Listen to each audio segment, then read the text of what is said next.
Welcome back to the Out of the Rough podcast. As always, my name is Nate, and joining me is my co-host Jake. Jake, how are we doing today?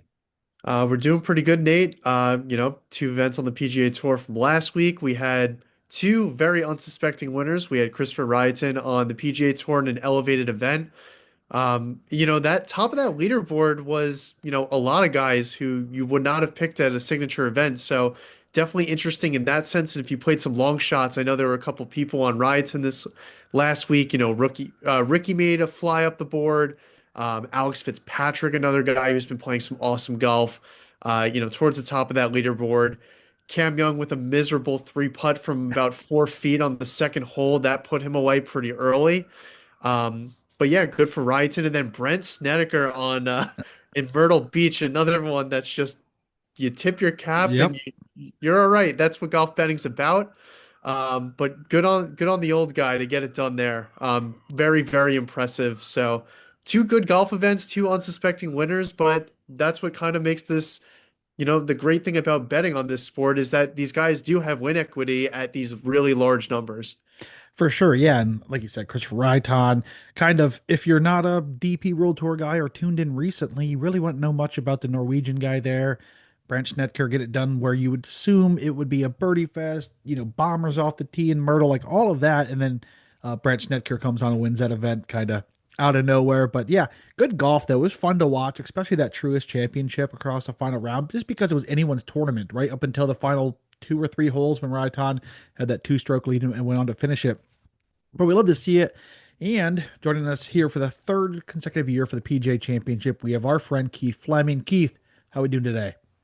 Doing great. Thanks for having me on. Always enjoy talking shop with you guys. And I coming off a really good week. I have not been killing it with the winners this year. I've only had two outright winners. They've both been very low odds, and Cam Young and the Fitzpatrick brothers. But this was the third top 20 I've had of 20 to 1 odds that I've hit this year, which is just ridiculous with some JM, who I had them both to top five and top 10. I think it was 20 to 1 or plus 2050 to top five and plus 800 to top 10 at a venue that he had finished in the top eight each of the last 2 years.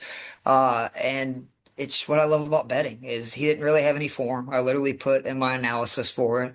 I don't really have a lot of, smart things to say about this other than he's finished in the top eight each of the last two times they've held this event here. So can Magic strike again? Who knows? And it did. So you got to love the game of golf. For sure. We just talked about the two winners there. We saw, again, it was just a random leaderboard. It looked like a DP World Tour event at some time with Nikolai Hushkar was up there and Tommy Fleetwood. He also played himself out of it. And Christopher Raitan goes on to win. Alex Fitzpatrick right there. And Sanjay Im had the first round leader. All of that. Like it just kind of was such a random event for being a signature event along the way. But it was a good event nonetheless. And of Think course, being before the PGA, like that was one oh thing yeah. that I learned, last year. I can't remember which of the majors, but it's just so hard to know what a player's motivation or their objective is, the week before a Yep. major. They may not even be trying to win, which I know that sounds ridiculous, but they're going out there and working on a part of their game that, they think will help them win the next week, even if it's not, tailor-made for that course. So it's just something that we have to keep in that memory bank when these events come up right before the major, even if it's a big purse like it was, is that it's going to be kind of wild.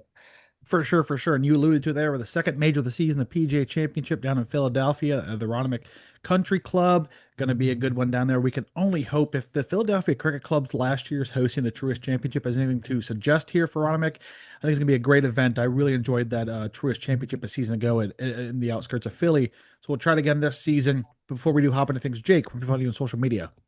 Yep, you could find me at JakeOOTR on Twitter. I post all my outright betting cards there, so make sure you give me a follow. You could also join the Out of the Rough Discord, completely free to join with no hidden paywalls. Over 275 plus members, ranging from diehard golf fans to professional gamblers. Everyone sharing their insight, making it a super valuable resource to have every single week. Nate runs our community wager tracker in the Discord, where he compiles everyone's picks into a nice, clean list. It's a good way to see who everyone is backing. Nate and I also share exclusive content in the Discord, including my tournament and round matchups, along with Nate's first round leader bets. If you want the link, just reach out to us and we will get you the link to join. For sure. And Keith, where can people find you and what are you a part of? You can find me on Twitter/X at Keith Fleming. That's just my name spelled out. That's KeithFlemming. Same for Instagram and TikTok. Just add DFS at the end of the at Keith Fleming.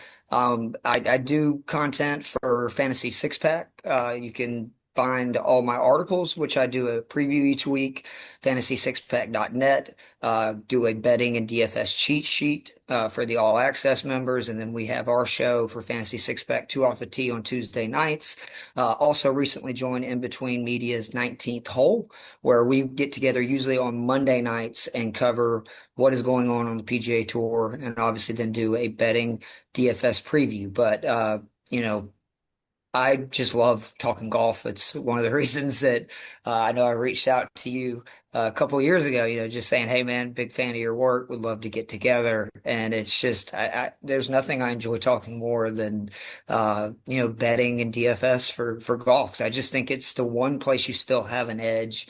And there's just so much information at your fingertips. There's no other sport where you have this much data that tells you what normally leads to success at venues, which is, obviously giving you a little bit of a leg up. Yeah, you're in the right spot to talk golf. Jake and I, of course, love to do the same. And you do have a point. Yeah, the whole thing about golf and how each course is tailor made to a certain skill set. You can find stats anywhere on the internet and course form and all of this. Like you said, I feel like if you are in the know and put the work in, there is money to be made. And Jake, I, and of course Keith have proven that over the years. You can follow myself, Nate, on Twitter/X at NateOOTR. Be sure to follow Out of the Rough on all forms of social media. Search us on there, you'll find us. If you're watching this on YouTube, please hit the subscribe button for us. It will go a long way. I think, I don't know if Spotify or Apple have that, but hit a subscribe button if there is one anywhere on your screen at the time of listening to this. The website, of course, strokes, game, putting per grass. Type on there the Out of the Rough one and done. Completely free game to play each and every week for the PGA Tour and DP World Tour. And you can find our newsletter, not the newsletter. You can sign up for the newsletter on there that hits your email every Tuesday morning. I try my best every Tuesday morning. Sometimes it's later, but either way, there's all of that. And let's hop into what the people came to listen to this week. We have the PGA Championship. Aronimink Country Club. It hosted the PGA Championship 64 years ago, where Gary Player won his first of two PGA Championships and third of his 9 majors at this golf venue. We're in Newton Square, which is a suburb of Philadelphia. Hosted the 2025 Truist Championship. The Philadelphia area, I alluded to that, the Philadelphia Cricket Club a season ago. So this is a new area. And of course, Marion Country Club is also in this area, one of the more profound golf venues for hosting majors in the United States. So Philadelphia knows how to host some golf events, is what I'm getting at here. This is the second of 4 majors. We talked about it already, 107th playing of this event. And the difference that sets this major apart from most of the majors, of course, you have the Masters with their inclusion of every previous champion with a limited field. Then you go into the PGA where the PGA Club professionals can play in. 20 of them will make their appearance here through a series of qualifying. Of course, U.S. Open, you have your qualifying, all that. Like the niche here for the PGA Championship are those 20 PGA Tour or PGA members, professionals, excuse me, hard to say. But this is like where we see the Michael Blocks, the world that, fall in love with and all that cool stories along the way. We do have some storylines this week. Of course, Scotty Scheffler's title defense, victory a season ago at Quail Hollow. We'll see if he comes in this week and laps the field as many are predicting here. The elephant in the room, of course, Jordan Spieth is just a PGA Championship away from being the seventh member of the elusive major. What is it? The career Grand Slam. Excuse me. It's so weird to me that over this career he's won the Masters, U.S. Open, and the Open, and like we'd argue the PGA Championship's the easiest of the 4 majors to win, right? And he doesn't have that one with multiple majors of the other one. So if he can get it done, he'll be the seventh member of that historic club. This is also the first appearance of live golfers merging with the PGA since the announcement of PIF's withdrawal of funding on the Saudi-based league and all of that hoopla going on over there. So we'll see how that meshes with the PGA guys this week. Aronimink last hosted a PGA Tour event in 2018 for the BMW Championship, won by Keegan Bradley and Justin Higgin. Rose won the Yeah. AT&T National here in 2010. So two guys in this field have won here. A par 70 at 7,400 yards. So this is not a typical major venue that just kind of pushes the distance as far as the course can hold. This is a championship course that is annually rated among the best golf courses in the United States. Dates back to 1896. The club itself opened in 1928. The current course itself on Memorial Day, a Donald Ross design, and he has designed over 600 golf courses in his entire life, and he describes this one as a completely different type of venue than he constructed. He said, "I intended, this is a quote, I intended to make this my masterpiece, but not until today did I realize I built it better than I knew." Renovation took place in 2016 and 17, headed by Gil Hans and Jim Wagner, which saw the course return to Donald Ross's original design. The greens, fairways, and hazards of this golf course are the same that was constructed in 1928, or at least close to. Difference this course presents in most typical Ross laid out courses is the growth of mature trees. This is the difference of what Donna Ross originally designed. So we have smaller fairways, tighter corridors, all of that. 50 feet of elevation throughout the golf course, over 200 acres, which is not a lot. So Ross's, included a central rise in the property to add uneven lies, fairway kicks, and harder overall challenge. Along with the mature trees, the primary rough is set at 3.25 inches. It is a POA annual that grows very thick in the northeast, creates both lush and challenging playing conditions. There's also tall fescue along the course as well that could get some golfers into troubles. And the bunkers are where this course stands apart. There are 180 of them, more than almost all other stateside major championship hosts. So he had intended to include large bunkering. This is Ross in the original design, but the end result is a string and cluster of smaller bunkers. So not only do these bunkers force awkward stances while hitting out of them, but they add to the mental challenge of the golf game because the series of stringed bunkering messes with the golfer's eye and depth perception. The greens are also this course's claim to fame. Like most Ross designs, they are turtle shell shaped, and holding green is darn near impossible beyond the flag. Greens are also elevated above their surroundings and feature both significant contours and subtle breaks. Bent grass, of course, laid out here on these greens, complicated approach shots require a strong around the green play to stay within reach. Difficulty of the golf course presents itself right out of the gate. Hole number one is a sharp drop right off the tee, followed by a 250-yard uphill shot to the green. Overall, this course was designed to challenge the world's best golfers, both physically and mentally. It's going to be a great venue, in my opinion. And Jake, anything to add about this here golf course? Just one thing to add is that we are going to see almost all four seasons this week. The Oh yeah, temperature is going to range between 52 and rainy and 88 degrees. So just keep that in mind. There's going to be wave advantages for sure. So definitely, if you're playing DFS this week, pay attention as we get closer to that Wednesday night, Thursday morning deadline. And also, if you're in the market to place an outright live wager, just keep in mind the weather is going to impact these guys absolutely on Thursday and Friday at least. So just keep an eye out for that. yeah. I'm a native of Pennsylvania myself. We have experienced, all four seasons at least 13 times the last week alone. Some mornings I wake up, it's winter. By the time I go to bed, it's summer again. It doesn't make sense, but that's the spring in Pennsylvania here in the Northeast. Keith, anything else to add here? Just that this is not your traditional major venue. You talked about the PGA Championship, particularly, has been home of these monster golf clubs the last 5 years. I mean, you're talking about some of the biggest tracks that the PGA Tour plays that calendar year. You'd have to go all the way back to when Morikawa won in 2020, which was the last time a PGA Championship was held under 7,400 yards. And I think it kind of makes sense that he won at that venue. And then you look at the people that have won in that time, which are your Koepkas and your Justin Thomases and even Phil Mickelson, who was hitting it a mile, obviously Scheffler and Xander. I think accuracy off the tee is important, but I am not sold that the 170 bunkers and rough are going to prevent the Rory McIlroys and Bryson DeChambeaus from just overpowering this golf course the way they have at other Donald Ross venues in recent major championships. I mean, we've seen what Rory obviously has done at Quail Hollow throughout the years. And then, Bryson just at Pinehurst number two, not that long ago, just, did something that nobody thought even was imaginable going into that week, where he just was like, I'm going to just try to carry every 350-yard corner that there is. And he did. I'm interested to see that. But if they are not able to overpower, you're going to get a really high percentage of 125 to 200-yard approaches, way more than you normally see. We will not see those 200 plus yard approaches.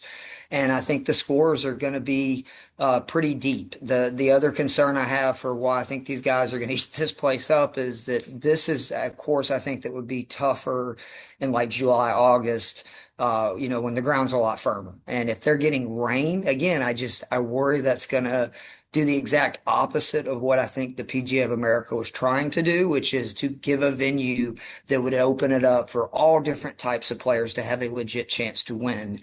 And to me, it's going to end up probably being a deal where those top like 15 guys who hit it, further than everybody, they may have an even bigger advantage. Again, if the fairways get a little soft and, they're obviously hitting flip wedges now into a lot of these holes. I mean, 8 par 4s are playing less than 450 yards. Like, that's crazy for a major championship. We haven't seen that in a long time.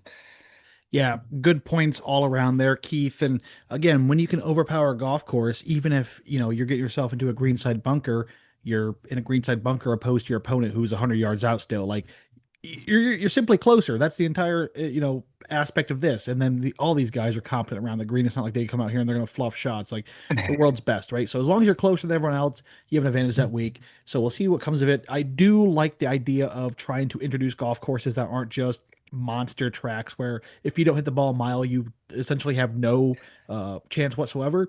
So I do like where their head is at in doing this. We'll see what comes of it. We can only hope it's of the latter where it is a plotter's course or opens the door for a unique winner outside of Rory, Xander, Scotty, Bryson, that type of build. So we'll see what comes of it. We do have our betting cards here, guys. We have a series of guys to run through here. We'll try not to talk crazy because we have three of us here with 5, 6 names on here. We could be here all night if we allow us to. So I'll kick things off here, and I'm going to go with the guy I circled first. This is a guy I really wanted to bet at this golf course in Aronimink Country Club, and that's Tommy Fleetwood, 26 to 1. Absolutely love the guy, love the number. And yeah, he does what we want. He's currently fourth on tour around the green, 14th in scrambling, 16th in bogey avoidance, 27th in good drives, 38th in strokes gained playing bunt grass. Shelfless plug there, outoftherough.com. You can find strokes gained putting per grass type there. 39th in par 4s, 40th on approach. Like, there isn't a glaring weakness to his game. Fresh off a fifth place finish last week at the Truist Championship. Prior to that, 23 at the Cadillac, 52 at the RBC Heritage, 33rd at the Masters, 10th at the Valero, 8th at the Players. The list goes on and on here for Tommy Fleetwood. He placed 41st a year ago at Quail Hollow. Prior to that, 26th in 2024, 18th in 2023, 5th in 2022. Also placed T4th last in the Truist Championship at Philadelphia Cricket Club, which I think there are a lot of similarities, at least in, it was played in Philadelphia the same time of year in the same regionally. So there is some comparisons to the two courses because of that, in doing so, kind of a unique area for this time of the year to play some golf in. Also, a venue that hosts this course in the BMW Championship in 2018. He placed T8th here as well. So has a little bit of familiarity with the course. Played really well in the Philadelphia area last year in May. We'll see what comes of it. Tommy Fleetwood's my first click, guys. Yeah, I'm on Tommy this week too, Nate. Not much to add there. I think you covered him really well. The only thing is, it's going to come down to the flat stick for Tommy, but he scrambles the hell out of it. He's going to find those fairways that we're all looking for. And yeah, just his year, sorry, is what we thought Cam Young would be, or is what Cam Young is experiencing in the sense that the Yeah. lid is off. He got that win last year, and we think that there's two, three, four down the line in short succession, and he hasn't been able to rattle off that second yet. Where Cam Young is now 3 wins deep, looks like he's contending every single week, and I feel like Tommy is in that boat, and I think he still has that opportunity to do it, and I think that this is the opportunity for him to get that done, get that second win in short succession, and to rattle off a couple more this season. For sure. And it boils down to how this golf course is going to play. If it plays how we want it to play, Tommy Fleetwood has a leg up on a lot of people because you talk about the scrambling ability of this guy, can get him up and down with the best of them. The putter, of course, he leaves a lot of strokes to be had on the green, some three putts that are kind of avoidable. But Tommy Fleetwood, we can only hope that, we've been waiting for it. You mentioned with Cam Young there. Cam Young got the lid off. He's on a tear right now. We're hoping for Tommy Fleetwood to do the same thing. Got that victory at the Tour Championship a season ago, get his first major on his book or belt, and then just go on a tear from there. We'd like to see it. But with that being said, Jake, since you had Tommy Fleetwood, Keith, who's a name you want to point out here? So I know you guys are going to mention Cam Young. He's the only favorite that I have on my betting card. I really like the value starting around with Terrell Hatton, who is 60 to 1 to win. He is one of the few players from Live who's excelled in major championships in recent years. Over his last 13 major starts, he's finished top 35 10 times, seven top 20s. And he's gotten better in recent major starts. He finished 16th or better in four of his last five major starts, including a T4 last year at the US Open, and then obviously a T3 at Augusta earlier this year. I just think this is a Tyrrell Hatton golf course. I mean, you want to talk about somebody who hits it far, is very accurate off the tee, is as good of an iron player as there is out there. I mean, he can really get going with his mid and wedges. And he's played other Donald Ross courses really well. I mean, he finished 26 at Pinehurst in 2024 for the U.S. Open, at Oak Hill in 2023 for the PGA. He finished 15th there. And he's top 10 in the field in strokes gained off the tee and around the green, which I think, is going to really play big this week. And again, his approach numbers have not been as good this year as we've seen in some of the prior years, but at Augusta, he was one of the better iron players in the field. And I think that we're going to have another chance this week where he could come in and just catch fire with his iron game. With Hatton, you have to always worry about him blowing up. I mean, that's just him. He's got a temper. He's definitely somebody that everything can be going right and then it can go to hell really quickly. But I do love the value of him. He's also plus 830 to top five and plus 390 to top 10. I think all three of those are really good values for a guy that I would kind of be surprised if he's not in the mix come, Sunday. Yeah, I'm not the biggest Terrell Hatton. Oh, hit the mute button on my mic there. I'm not the biggest Terrell Hatton stan. I don't know if there's another guy like in professional golf who has a victory that they kind of hang their hat on more than Terrell Hatton with that API back in what was it, 22. So I like to see more out of him. I think there is a lot more in the bag for Terrell Hatton. I don't know if it is the tantrums that kind of steer him away, but again, he hits a beautiful iron shot and then throws his club and curses the air like he missed the green by 50 feet and it's like in the center of the green opposed to the green side. But either way, at 60 to 1, I'm not going to argue with anyone playing anyone around that number, right? It's not like you're playing Terrell Hatton 25 to 1. I could be like, oh, what are you doing? 60 to 1's a big number still for someone like Terrell Hatton. Yeah, and this, we mentioned it before. This is not the most difficult of the four majors year round, so that could also play into Hatton's hand. Maybe he's not going to blow up as much as he would at, a US Open or, some of these other venues. So, For sure, I'll keep it here in this range since we're kicking off the 60th rate, 60-ish range. And uh, actually, there was a good segue there. I'm a bad podcast host. Jake, Keith mentioned Cam Young. Let's take a step back and use that segue into Cam Young here. yeah, so I went with Cam Young. He leads my card. I took him at a future, a couple weeks ago before, he rattled off a couple wins. So I think that the number is still worthwhile where it's sitting now. What more is there to say? This guy has been probably the best golfer this season, and I don't even think it's in question. Better than Scotty Scheffler. You can come at me on Twitter for that, at JakeOOTR. But anyway, he's just been so good. He has three wins, second on the tour in strokes gained total, sixth off the tee, 21st on approach, 16th around the green, 50th with the putter. I mean, just all around. If he didn't have that horrible three putt from, 3 feet last week, he's probably in contention and probably winning last week too. Just probably the best golfer in the field at odds that aren't 4-1. So I was able to grab him at 30 a couple weeks ago on a future. But if you're structuring your card now and you're just not loving the back end of the board, which I know that we're going to talk about some of these guys on the back end of the board who I think there are a lot of value guys here. But if you're not seeing it there, I think Cam Young is the route to take this week. He leads the PGA Tour in par three scoring as well, which is going to be crucial this week. So just for me, it felt like a no-brainer. Yeah, let's not forget that he grew up in upstate New York, which not the same climate, but a similar climate where he's playing these colder weathers, these wetter golf courses, and knows his way around these golf courses. I mean, again, it was September, but look what he did at Bethpage Black at the Ryder Cup as well. Led the U.S. pretty much in all categories there at that golf course. He's familiar with the area, these type of golf courses, and again, you talked about it. He may be the best golfer in the world right now. With the way Scotty Scheffler has not been the Scotty Scheffler we know. And I have to talk about like the PGA Tour is in such a great place right now. Now that Cam Young is playing the way he is, we have a real threat to Scotty Scheffler. Rory McIlroy still there. Matt Fitzpatrick looks like a true top five talent on the PGA Tour. Now we're getting Bryson DeChambeau back over here. We know John Rahm is, in my opinion, still a top five golfer in the world. I don't care what anyone wants to say about that. It's a good place. This is going to be a fun tournament with these names and how hot all these guys are. This could be a bloodbath, and I'm here for it. All right, so we'll go back to what I was trying to do before we had that bad segue by myself as the host here into Cam Young. I'm jumping to 60-1, which we talked about already with Keith's pick. I'm going Patrick Cantlay at 60-1. How many times am I going to bet this guy and he's going to lose?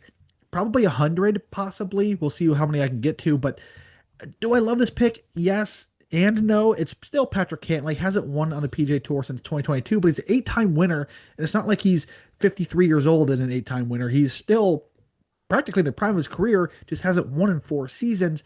But what Patrick Cantlay does here is he is in some insane form as well coming in here. He was fourth let's see, he was what, 10th at the Truist, 8th at the RPC Heritage, 12th at the Masters, and 7th at the Valero Championship his last four starts. Missed the cut last year at Quail Hollow, prior to that 53 and 24, 9th and 23. Again, another Donald Ross design there, as Keith mentioned, at Oak Hill in Rochester, New York. Again, similar climate, similar area. Missed the cut in 2022, placed 23rd in 2021. T4th here a season ago at the Truist Championship. Again, not here in the Philadelphia area, which I took consideration for a lot of these guys here. Again, eight-time winner of the PGA Tour, just hasn't got it done in quite some time. But 7th on tour on bogey avoidance, he's 9th in good drives, 11th in par fours, 20th in scrambling, 22nd around the green, 34th in sand, 50th proximity the hole around the green, 51st on approach. Again, no glaring weakness to Patrick Cantlay's game. And again, this could come down to, again, a typical Patrick Cantlay top or backdoor top 10, backdoor top 5 to make the week look a lot better than it actually was. He needs to get out to a good start. That's what has been hindering him for the last 4 years, 3 years, as he starts slow, gets that backdoor top 10, top 5. He is too good of a golfer to not have won on the PGA Tour in the last 4 seasons. I think this is a golf course that suits him well. He is still a world-class ball striker, still a world-class approach player, just the most boring man you could possibly watch play golf. You're going to fall asleep even as a diehard golf fan while he takes 35 minutes to hit a putt or hit an approach. But man, I love it. And we're not betting him typically, years past, you're in the 20s or 30s betting Patrick Cantlay. We're in the 60s now. This is a big number for Patrick Cantlay. Again, he played well at the Ryder Cup as well. We'll see what comes of it up at Bethpage. But again, 60-1, Patrick Cantlay is where I am at next. Yeah, it comes down to the flat stick for Cantlay, right? It's, can this guy make the putts down the stretch as well? But like you said, elite irons, elite around the green game, and that could totally carry him this week. So just get ready for some waggles and hope that his tongue is out on his iron shots because that usually means he likes it. Yeah, I love it, love it, love all that. But yeah, let's see if I could would it be something to construct a car with Patrick Cantlay? We get Brian Harmon on there. Who else can we put on there to bore ourselves to death, right?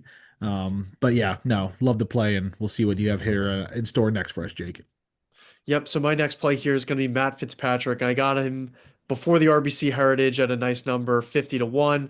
That's been bet down a decent bit after two consecutive wins right after that with, his win at the RBC Heritage and then his win with his brother at the Zurich Classic. Followed that up last week, really disappointing at the Truist. Not putting too much weight into that. He really got smoked on the greens. His putter just went absolutely cold. Really bad.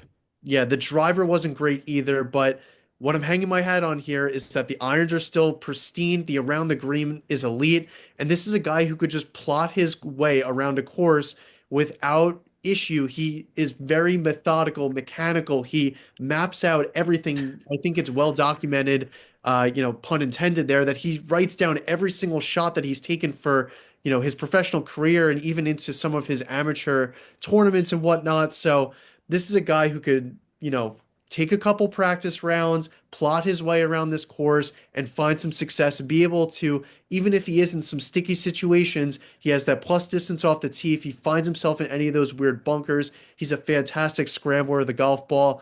And what more is there to say? This guy has 3 wins in his last 5 starts. So another guy who's just playing some awesome golf that I think is a great option this week. What Jake is trying to say, Matt Fitzpatrick's simply just a golf nerd. That's all he is, right? He's a golf nerd who's really good at the game. He is, like you said, methodical, knows what he wants to do before stepping on the golf course. He has this thing mapped out where he needs to be, and he's just good enough to execute that game plan.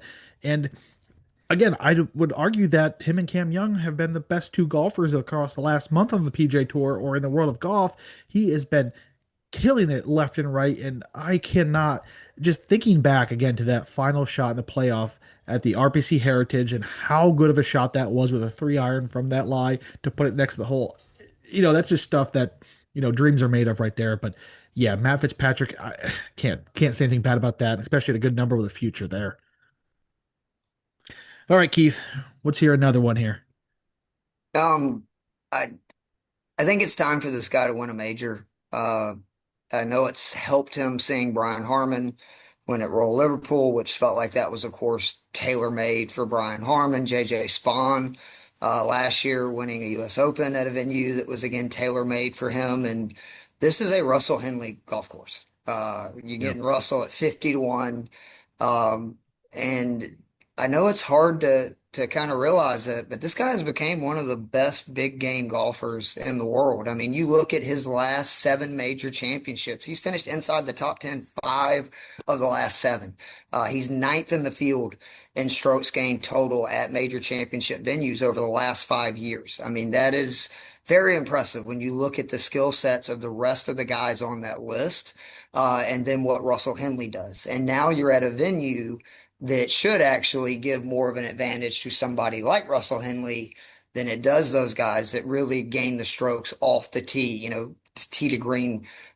This is somebody who is having a fantastic season. I mean, he's first in scrambling, second in driving accuracy. That's going to play pretty big this week, so I think that's going to be good. Even his number that it doesn't look great, which for the season he's 78th in strokes gained approach, but if you look over the last 50 rounds, he's top 5. He's fifth actually in strokes gained approach. So his irons have been getting better. He's somebody who there's 170 bunkers on this golf course. He's top 25 in sand saves. He's 30th tee to green, 29th around the greens, 32nd in putting. He excels from that 125 to 175 distance that I was talking so much about. 22nd on putts outside of 25 feet. These are massive greens. So, I mean, it's going to be big to be able to steal some strokes there. He's also, though, top 30 inside 10 feet. 42nd in three-putt avoidance, which again, with these big greens, you do not want to give away strokes by, three-putting. And he's third in bogey avoidance. And what is also impressive is just how good his game is across the entire golf course. He's 33rd in par 5 scoring, 11th in par 4 scoring, and 13th in par 3 scoring. I think that this is the best chance he's had to win a major championship in his career, where a venue just is perfectly tailor-made for his golf game, and he's also entering in very good form. I mean, it was ridiculous. We were talking about this a couple of weeks ago on Two Off the Tee. He had gone almost an entire year not finishing outside the top 20 Yeah. in a tournament, which like that is impressive. Like I don't care who you are when you're showing up every week and playing well enough to finish inside the top 20 on the best, tour in the world. Like that's saying something. He wants this. And I'm rooting for him, man. I love Russell Henley. I'm happy to bet him at 50 to 1. He's another guy, though. He's plus 680 to top 5. Again, he's finished 5 of the last 7 inside the top 10. So you can get some good numbers with Russell. He's even plus 315 to top 10. Yeah, for sure. If you talked about it, it just seems like a golf course. When you think of a golf course that needs accuracy, strong approach play, and a quality putter, Russell Henley is probably one of the first names that come to mind, if not the second name that comes to mind. That is tailor made to him. Russell Henley, big game player. I think back to right back here at the Ryder Cup and that missed putt to seal the deal there. But either way, Heartbreaking. dude, the sand save to get himself into that position to make Yep. that putt was darn near improbable as well from where he had hit that from and how close he put it. So you have that to hang your head on. But no, Russell Henley's a baller. Yeah, if Russell Henley had a finish better than T49 at the Cadillac and you told me he was 25 to 1 this week, I wouldn't bat an eye and I would not fault anyone for taking him. He had one bad finish after a string of a third at the Masters and then a T25 at the RBC Heritage, and he's all the way up to 50. That's just a crazy number. And I love the call. I really do. Yeah, this field is, of course, you have your horses for the course, the Scotty Schefflers, Rory McIlroys, the Bryson DeChambeaus, the Cam Youngs.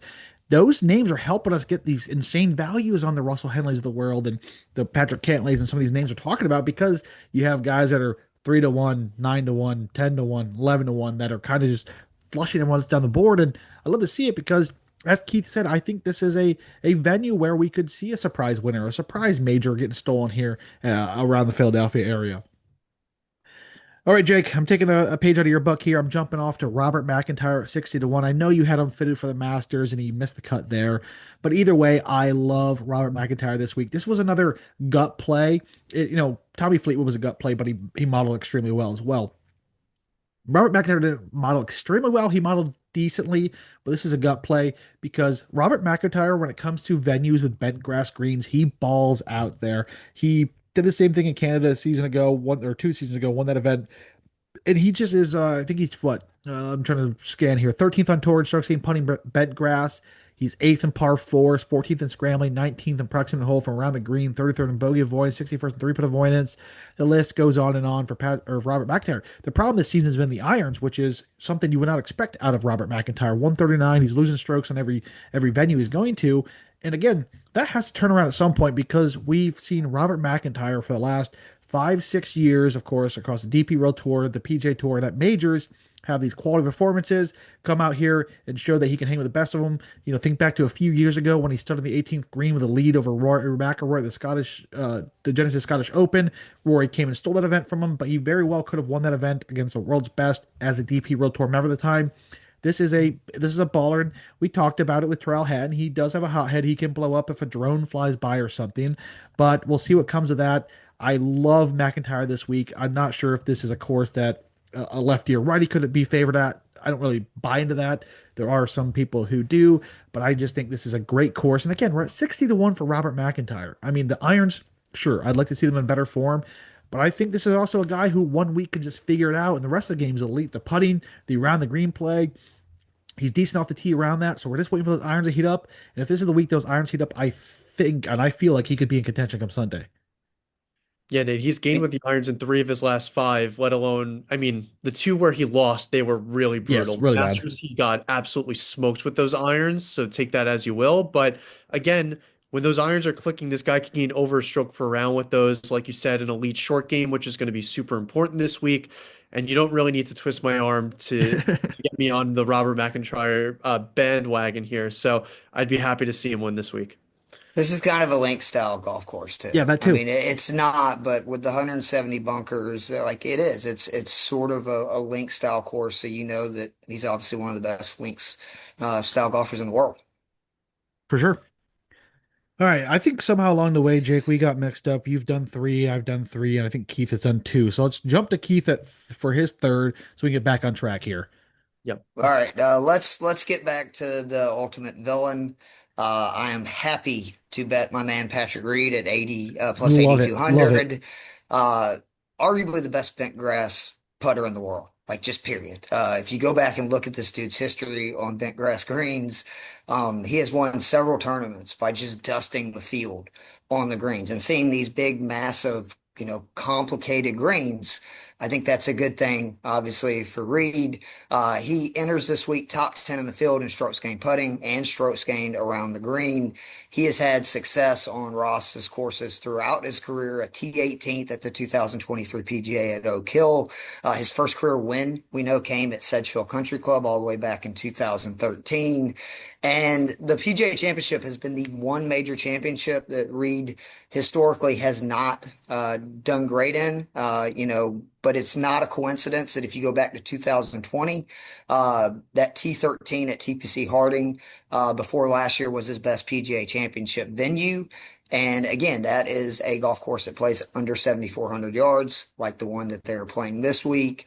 And the other reason I'm really bullish on Reed is, obviously he's in great form. We know that he won twice already on the DP World Tour, also has a runner-up finish, played great at Augusta. I know he was a little wonky on Sunday, but a 12th place finish there.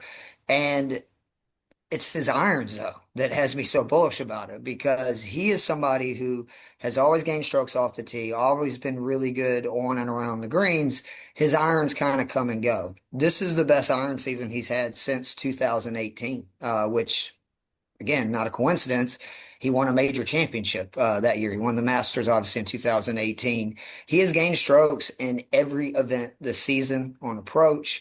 And if he does that this week on these greens, like I think Patrick Reed has a fantastic chance to win this event. And again, you're getting him at 82 to 1. He is plus 1075 to top five and plus 495 to top 10. Again, just like with the first two players, I love betting that across the board to where you can potentially get back your bets if any of those obviously hit. So, but again, these kind of players, if it does not turn into the bomb and gouge, I do worry it could. I think the guys that we're kind of talking about, the Fleetwoods, the Reeds, the Hunley, the Russell Henleys, these guys have a real chance to get an advantage for once at a major championship venue this week at Ornament.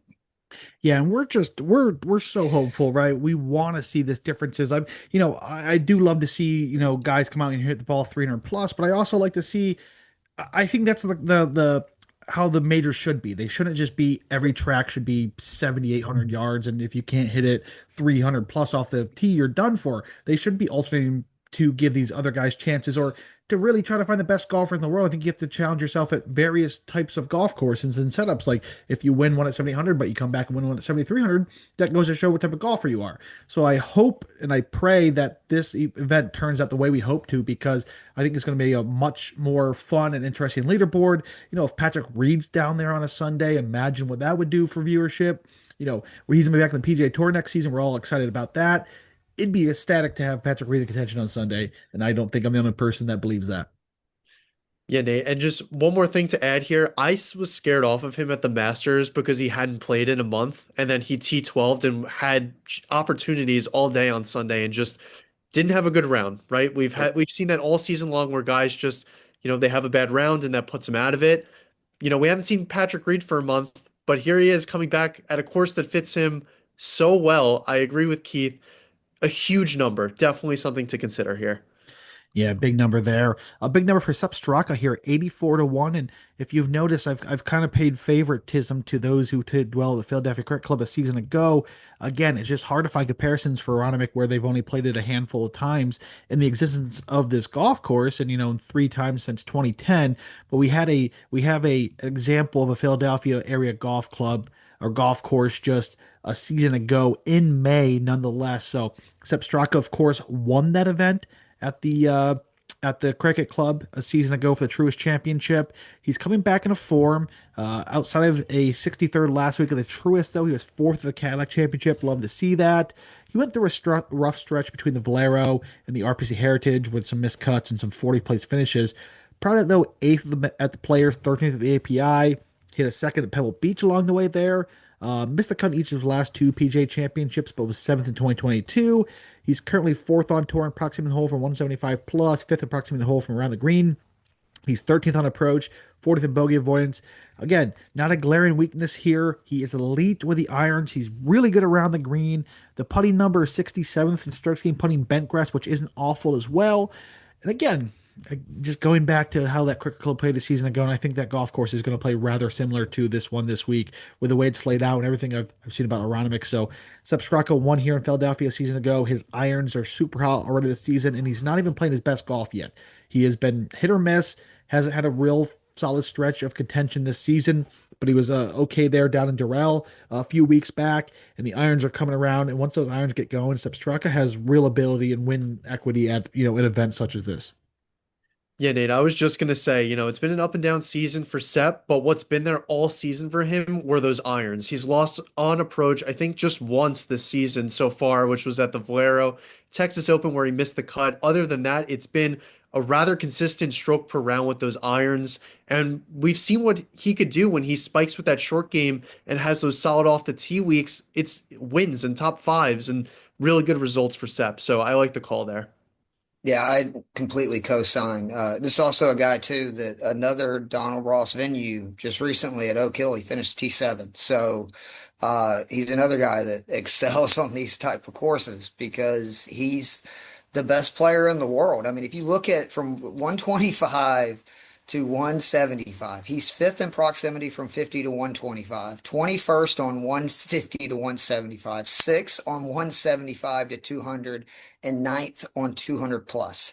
It does not matter The distance. what, yeah, distance he has this week. He's very good from that number. And he is somebody who's been driving it pretty accurately this season. He's 52nd on tour in driver accuracy. If he hits a bunch of fairways and his putter gets hot, like he's one of the guys that I could see going deep and really having a chance to run away with this thing.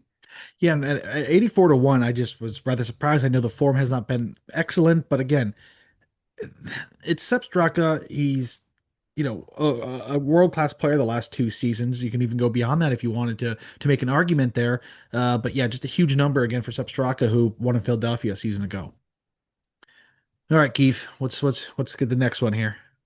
Um, I can't believe I'm doing Uh-oh. this because I've made fun of people for betting this guy because he really has not got it done yet. But Nikolai Hogard at 70 to 1, like I can't not bet him at that price. I mean, he, obviously secured his second runner-up in his last five finishes at Quail Hollow, which we know is another Donald Ross course. Last week, he's just elite off the tee. I mean, it was unbelievable seeing him in contention where you saw every one of his tee shots on Sunday. The dude just hits 190 to 193 mile an hour drives every hole. I mean, it is unbelievable how far, and he hits it relatively straight for a guy who hits it that far.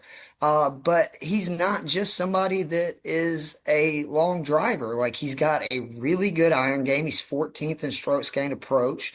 He's 49th, around the greens. He's a good scrambler, 57th in that. Again, 170 bunkers on this venue. He's 11th and strokes tee to green.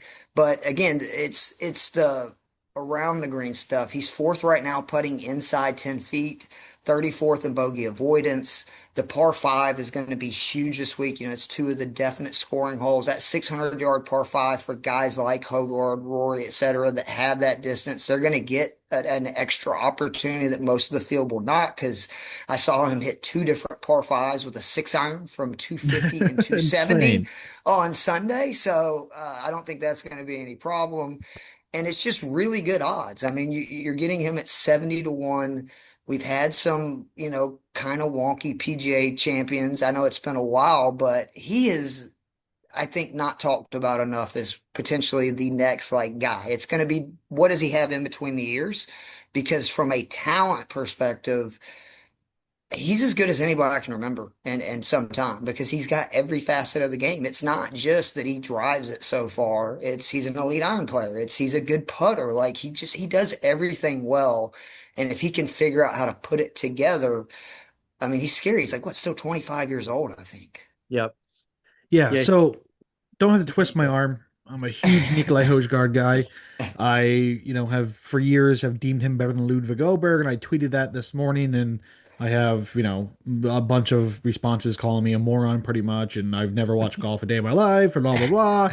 And I truly and fully believe that Nikolai Hogard is better than Ludwig Oberg. I truly believe that. And I think Oberg just had the media treatment to make himself feel better or seem better. Now, Hogard has the two wins. One was a fall series event. Who cares? And the second was kind of I guess you can put a quote or asterisk next to that signature event at the Genesis because they played Torrey Pines two times in a month down there. Nicola Hogard, 2023, chased down Tommy Fleetwood, Victor Hovland, you name it, at the DP World Tour Championship on Sunday to win that event, which I would put above a fall series event like Oberg won. I Yep. love Nikolai Hojgaard. He has a complete game. The putter does scare me at times. The around the green can get dreadful for him. I've seen him duff so many sand shots in my life of watching him for 5, 6 years now. But I love Nikolai Hojgaard. Not better than this week, and that would be one of my biggest FOMOs in the world. If he were to win a major championship and he was not my betting card, I would be distraught. Yeah, Keith, one more thing to add here. This is kind of like a hedge on the sense that, we think that accuracy is going to be important. We think that, around the green is going to be paramount, which, I think we're all pretty much sold on. But if this does become into a little bit of a bomber's paradise and you can overpower this golf course, I think Højgaard is one of those guys that's going to fly up the leaderboard. His odds are going to be chopped on the live, if you're betting live, it's going to be chopped right away. So I think it's a really good hedge in the sense that we have some guys that are going to find the fairways, have solid irons, but if you can overpower this golf course, you also have that exposure there for a guy who really, like you said, he's super, super talented and can get it done at, 70 to 1 or, those plus odds. It's incredible. Good point in card construction there, Jake. As you said, we're all on board with this golf course playing a certain way and needing certain statistics, but there's exceptions to the rules and things don't always, work their way out as we think they will in golf betting, because if they did, we'd be winning every single week. But do love the point there. And Jake, I just realized I skipped you, I think, last time around. So It's all good. let's bounce back to you here. I'm all over the place. All good. My next play here, second to last play, is Brooks Koepka. I got him at 55 to 1. Another guy, you do not need to twist my arm to bet Brooks Koepka, but three-time PGA champion. And the quote after the Saturday round where he shot a 64 at Myrtle Beach, bogey free, 29 on the back nine, it sold me. The quote was, I feel like I've been knocking on the door. It's very close. It's one piece here, one piece there. Short game wasn't quite there at Augusta. Putted okay, but the short game now is starting to come around. And for the guy who is number one on approach on the PGA Tour this season and who is driving the ball, his ball striking is phenomenal. The tee to green is all there. For him to say that the short game is starting to come around at a major championship that he's won three times in his career, that is all I needed to hear to bet him and to see a 55 next to his name. I was on board. He had a 12th place at the Masters. He's fighting for his full-time card on the PGA Tour. He's just looking to play better golf, and it's been a while since we've seen Koepka play his best golf. I think Live Golf did him a major disservice, and I think that he would be the first to admit that, but his game is really starting to come around. He is phenomenal. The irons are so good. Number one on the PGA Tour this season. And that's just enough for me. I don't need to say much more about him. He's one of my favorite golfers. And if he's in contention come Sunday or has a lead on Sunday, he is not scared of anyone coming up from behind and taking it from him. He is going to choke them out and win it himself. Yeah, 2023 winner right here at Oak Hill Country Club of the PGA Championship. As Keith mentioned a few times, Donna Ross design there. And it's apparent that he cares more about it right now because he's playing alternate field events. I know he's fighting for a full-time card, but he still cares enough to be doing this. He's going to venues as the third or fourth alternate and waiting for his chance to possibly play. He's going to alt field events. He's at the point where, again, Liv did this service to him. He's trying to get back into standings with all of this, and he cares more than he may have cared in the past. I know, although he's always cared about majors and winning those, but as a golf standpoint from A to B, I think he cares more than he has in years past. All right, my penultimate pick here. I'm going Minwoo Lee, 100 to 1, 18th in scrambling, 20th in par fours, 24th around the green, and approximating the hole from around the green, 26th in bogey avoidance. We're looking here. His lowest, I took 11 stats in consideration this week for my model, lowest being 74th in strokes gained putting bent grass. So he's above average in each of the 11 statistical categories. So took consideration this week. Love to see that. We know what he can do around the greens. He has that magic in him that we've seen, the Sahith Theegala's, Justin Thomas's, the Jordan Spieth's of the world. He has that ability to make something out of nothing. And again, if this course plays how we think with these odd bunkers and odd stances, and you'll be playing from a bunker, but your feet will be outside of it because the bunkers are so small here. I think he has the ability to steal some strokes, as Keith talked about with some of this putting for Russell Henley. He can steal some strokes around the green and doing some of the magic that he can do. Irons are decent, avoids the bogeys around the green, really good. We talked about that. Putter is okay.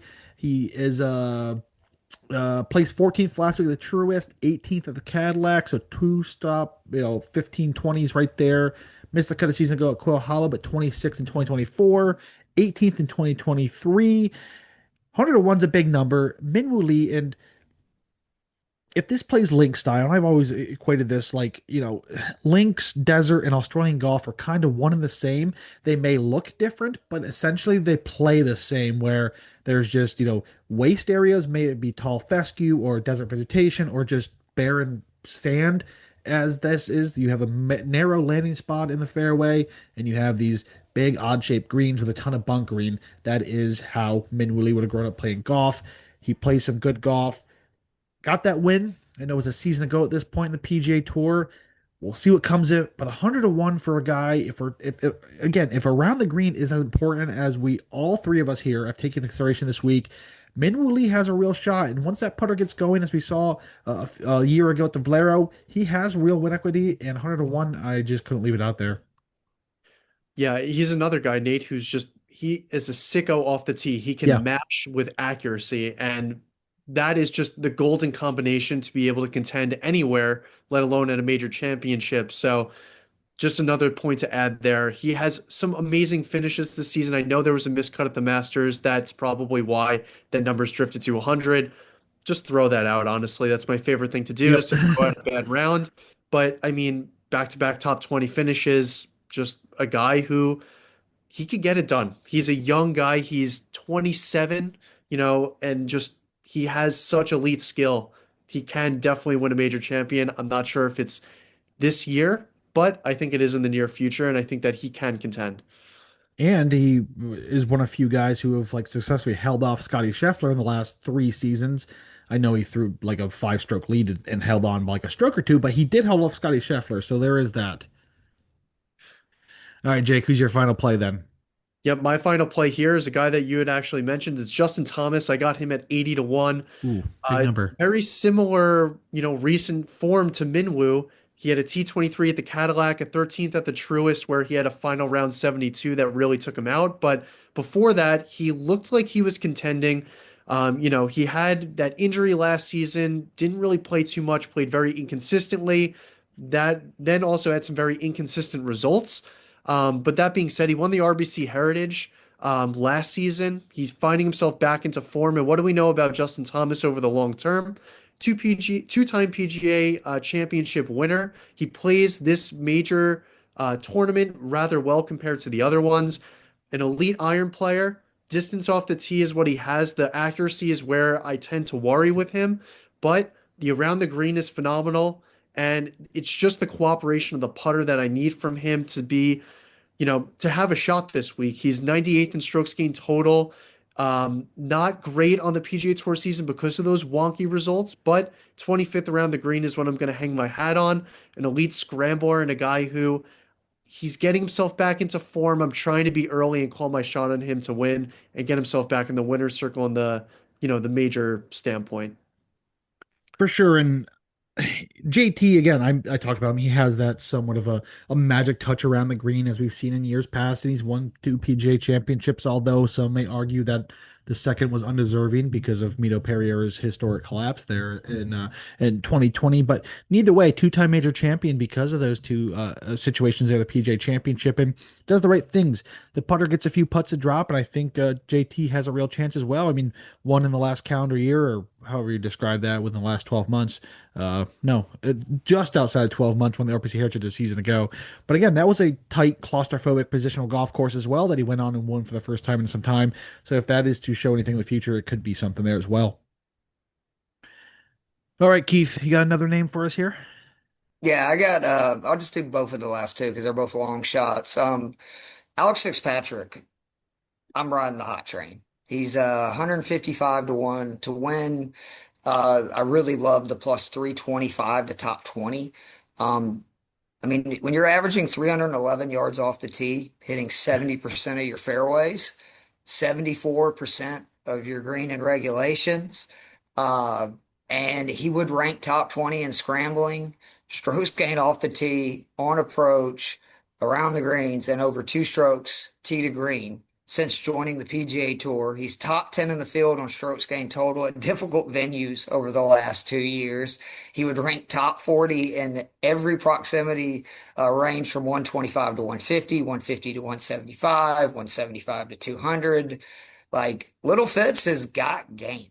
And I just love it because I kind of pushed back at people that were hating that he was undeserving of getting a PGA Tour card. Like he wasn't one half of the winning team and it was all his brother.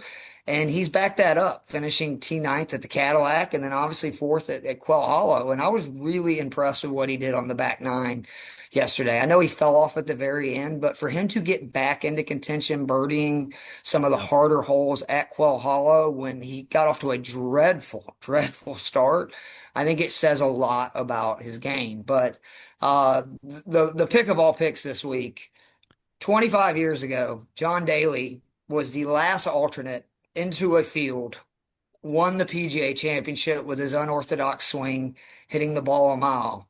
And my boy Suter McGavin's going to do the same thing this week. Suter Sean Yelamadre, my guy. I just love this dude. Self-top swing from YouTube. If you've been listening to Two Off the Tee, you know every week I'm betting him to win top five, top 10, and top 20 because he's been a machine. He secured another top 20 finish at Quail Hollow this last week. That's his fourth since the Players, two top 10s in that time. Finished top 35 in six of his last seven. He is exactly what we were talking about of that combination of both length and accuracy off the teeth. He's what is he 12th in total driving, 21st in distance, 62nd in accuracy, 31st in strokes gained off the tee, 26th on approach, 40th in putting. He's somebody who scrambles well. He's 42nd in both scrambling and save percentage, 20th in par four scoring. He's 22nd strokes gained tee to green, 26 three putt avoidance, which again, that's going to be a big factor. These are massive greens. He's top 30 in putts inside 10 feet, 20th in bogey avoidance. And my favorite is the seventh in par five scoring, which again, I think those par fives are going to really play a big factor. I don't know if he's going to win. I probably don't think he will, but you are getting him at ridiculous odds for the others. He is one of those guys. He is 22 to 1 to top five, plus 1150 to top 10. And again, he is plus 465 to top 20. Those are unreal odds for a guy whose game should fit this venue very well, is obviously playing as good a golf as anybody that's out there. I had not heard until Nate just said that about maybe lefties or not, set up well for this course. That's a shame because the other long shot I was going to give you was Brian Harmon, because there's a lot of lefties. And Batia I like this week too. Like I like a lot of lefties. I like McIntyre, so I hope that's not the case. But I'm a big fan of Suter Sean's game, and I expect him to show out in his first major championship start as a professional. Yeah, and again, he's one of the stories we all gravitate towards as, non-professional golfers who weren't country club kids growing up who, again, it's hard to become fans of some of these guys because they were silver spoon kids who had, the best trainers, the best equipment, at, prestigious country clubs across the world. And now they're, making even more money, you playing golf. So it's hard to get behind some of these guys. But when you get a story like that, and think back to like the Bubba Watsons of the world, where self-taught golfers go on to become a two-time major champion and master champion on top of that with for Bubba. You'd love to see stories like this. And again, he was a guy who went professional golf simply because his family couldn't afford for him to go to college and taught himself off YouTube up there in Canada of all places. It's not like he was doing this down in Texas either. So a crazy story, and what a cap to that would be to go in here first major championship and to go on and win it. It would be something that we'd see movies of sometime down the road. Yeah, and look, he had a shot at the Players Championship. I mean, not it was a bit of a longer shot, but he had a T5 at a huge tournament, his biggest tournament to date at that point. So it seems like he could ball at the big ones, and why not this week? Yeah, for sure. I got one more name for you guys, and if you follow this podcast for any length, you probably know it's Andrew Putnam at 600 to 1. I was not leaving my card without Andrew Putnam at 600 to 1. Real quick, not going to bore you to death here, but played here in 2018 at the BMW Championship at T16th then, 37th last week the Truist, 18th of the Cadillac. Earlier this season, he had a second place finish to Scotty Scheffler. Last played the PGA Championship in 24 with a 53rd there. Currently fifth on tour, approximately the hole around the green, ninth around the green in strokes gained putting, bent grass, 11th in scrambling, 17th good drives. This is a guy who's going to hit every fairway. His short game is of the best on the PGA Tour all around, from around the green to putting. The problem is his irons. You're going to need to luck into a good iron week for Andrew Putnam. Again, if it comes down to Sunday and you have Andrew Putnam, Scotty Scheffler, Rory McIlroy, Brooks Koepka there, I'm going to be a little worried about Andrew Putnam getting it done. But if it were to become something of out of the ordinary of event, I think Andrew Putnam's a better golfer than the 601 number suggests. Sure, maybe you want to each way that or do the Keith Fleming, top five, top 10, top 20 type of deal. But I think Andrew Putnam has a bit of equity here this week at Aronovic. I got I nothing to add, love, Nate. That's all yeah, you. I love Putnam, man. He's going to be on my DraftKings DFS cheat sheet coming out. He's one of my favorite plays under 7K this week. Again, like guys like him, Nick Taylor, like there's a lot of these Oh yeah, Nick golfers Taylor's who on. really excel, managing their way around golf courses. I think that they're going to have a chance to do really well this week. Perfect. Well, guys, hope we didn't bore you enough talking about the PJ Championship and all of our plays there. And again, Keith, appreciate you coming on here. It's become a fun tradition to have you on for every PJ Championship, and hopefully that continues moving forward with years to come. But one more time, where can we find you on social media, Keith? Again, you can find me at Keith Fleming, KeithFleming. If you want to look me up on TikTok or Instagram, it's the same Keith Fleming DFS at the end. And just want to plug you guys. Again, I love the work and content. I appreciate you guys always having me on. It's always a blast to talk shop with you, and look forward to this every time. So keep doing the Lord's work, giving out winners, and I'll keep listening. Appreciate that, Keith. And you were actually one of like the first, I want to say collabs that we've done, but you were one of the first guests myself had overall. And then when Jake and I started doing this full time together, you were one of our first guests as well. And you obviously, besides Jake and I, have been on this podcast more than anyone. So we do appreciate you coming on. And it's Appreciate always that. good chatting with you. You have a natural knack or ability for this type of stuff. I don't know if it's just because I could talk so much, Keith, but you definitely have you have some kind of a natural ability of doing this stuff. Well, I appreciate that, man. All right, Jake, where can we find you on social media? Yep, you can follow me on X at JakeOOTR, where I share all my outright betting cards. I'd also, one more time, encourage you to join the Out of the Rough Discord, 100% free to join with no hidden paywalls. Just reach out to Nate or myself, and we'll get you the link to join that. Keith, thank you for joining us. I mean, always a pleasure. I wish I could make it mandatory for if you're listening to follow Keith because he does a lot of work in a lot of different areas, not just golf. Big Falcons fan, Keith. Once the season rolls around, just definitely check him out. He does a lot of work in the space and just a great follow overall. I For appreciate that, Jeff. For sure, for sure. And yeah, you can follow myself, Nate, on Twitter at NateOOTR. Be sure to check out All the Rough on all forms of social media. Check out the website, ootrough.com. Plenty of stuff from on there from the Out of the Rough one and done, strokes and putting bent grass, newsletter, articles from the PGA Tour, the DP World Tour, LPGA Live, Hotel Planner, Corn Ferry, Champions Tour, you name it. We probably have some kind of breakdown for you on that website with full betting cards with myself, Jake, who does our DFF stuff now, and Andrew with the Hotel Planetor and Corn Ferry Tour, which, if you are looking for more golf this week, if the PGA Championship is enough for you, we have both the Hotel Planetor and Corn Ferry Tour in action this week if you're looking for a little more side action there. So be sure to check out all everything that Andrew has to offer. And again, thank you all for tuning in, and we'll see you all next time.